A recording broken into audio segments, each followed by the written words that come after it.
avril, j'ai été obligé de quitter le Rwanda. À l'époque, j'étais député à l'Assemblée nationale de transition pour le Parti socialiste rwandais. Mais quelques mois avant, j'ai eu l'occasion, c'est peut-être une chance, d'assister à une séance au cours de laquelle l'ancien président de la République, Pasteur Bizimungu, est venu nous expliquer les raisons pour lesquelles l'armée rwandaise était au Congo. Au Zaïre à l'époque. Il a amené avec lui une carte et il nous a expliqué dans une séance qui était à huis clos jusqu'à quel niveau le Rwanda précolonial pouvait être délimité. Et donc il a montré qu'une partie du territoire du Congo actuel, d'après lui, revenait au Rwanda. Il a même parlé plus tard, à la presse, de la nécessité d'une seconde conférence de Berlin. Ce ne sont pas des fictions, ce sont des déclarations politiques actées. Deuxième chose, en 1998, j'ai eu l'occasion de discuter avec des diplomates ici à Bruxelles et des académiciens, des universitaires belges.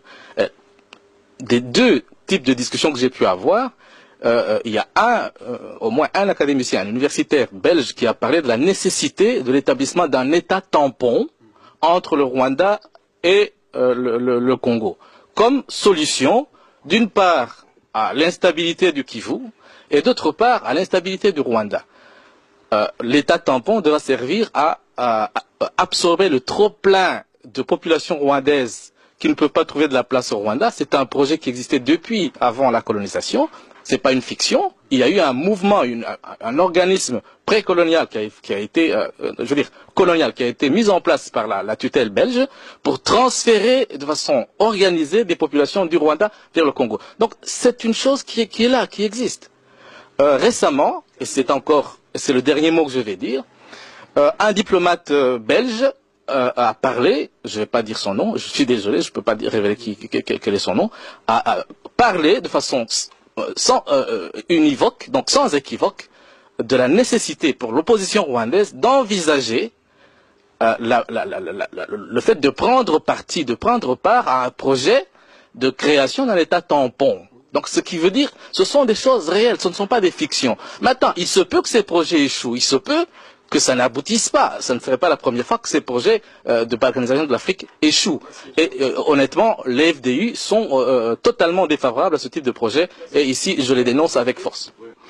Nous avons été invités en Allemagne par une église allemande. Et lors de cette rencontre, il se trouvait là-bas des responsables politiques allemands qui nous ont demandé ceci, qui nous ont dit ceci.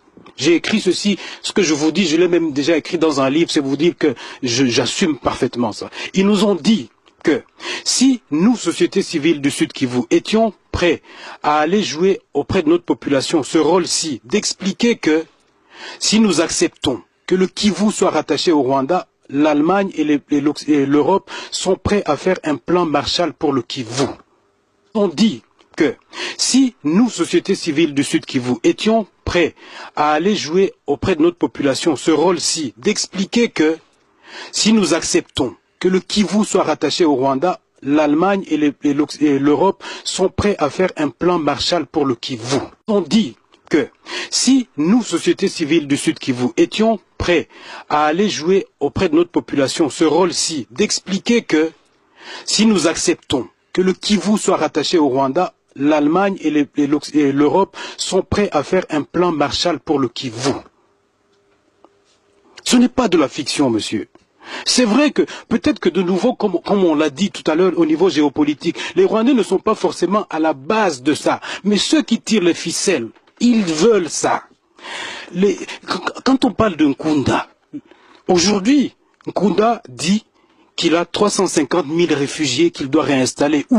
Là où il a déjà évacué plus d'1 million de personnes, 1 million de déplacés qu'il y a au Kivu aujourd'hui. Vous le savez très bien. Les conditions de la kosovisation avancent petit à petit. Et ça échappe à la population, aux Tutsis, aux Bashi, aux Hutus, aux Banande, etc. J'en termine avec la question de la gouvernance. Si vous voulez qu'on parle de la gouvernance, cher monsieur du CNDP, On peut être d'accord peut-être sur le fait qu'à Kinshasa, la bonne gouvernance n'y est pas. Mais est-ce que ça vous donne le droit de prendre les armes?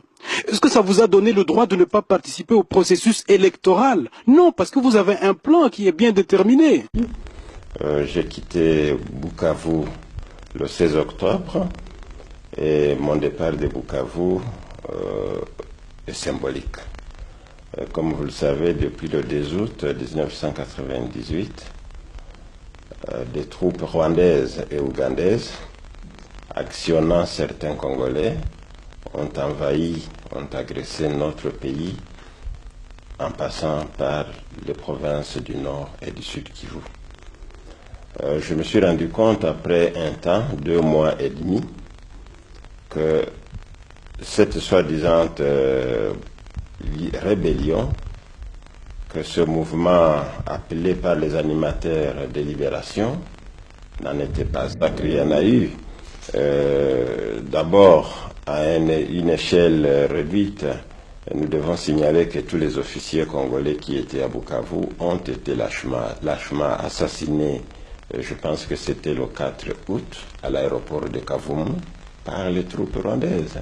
Vous avez vous-même été témoin de ces faits ou bien on vous les a rapportés et cette information est authentique donc? Cette information est irréfutable.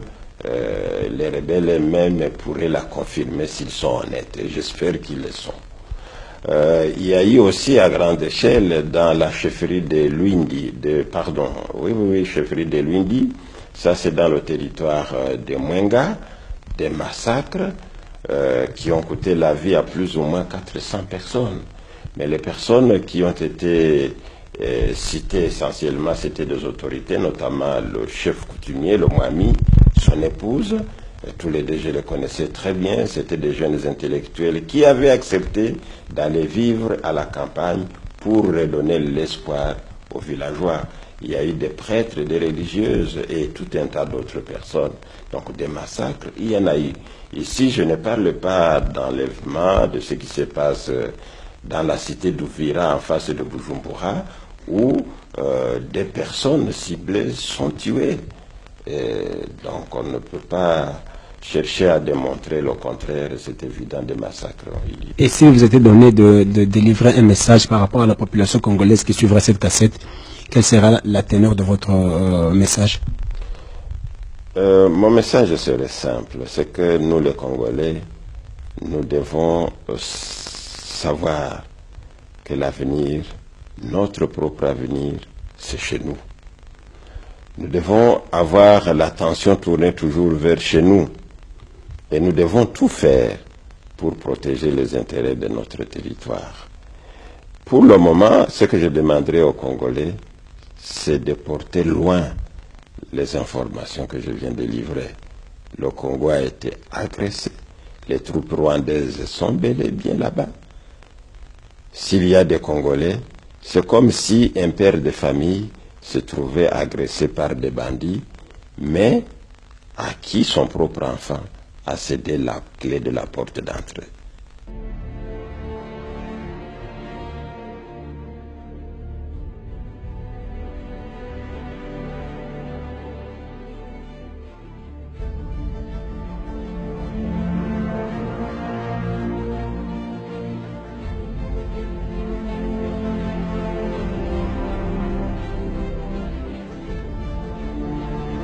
En ce moment, il faut qu'il sache une chose.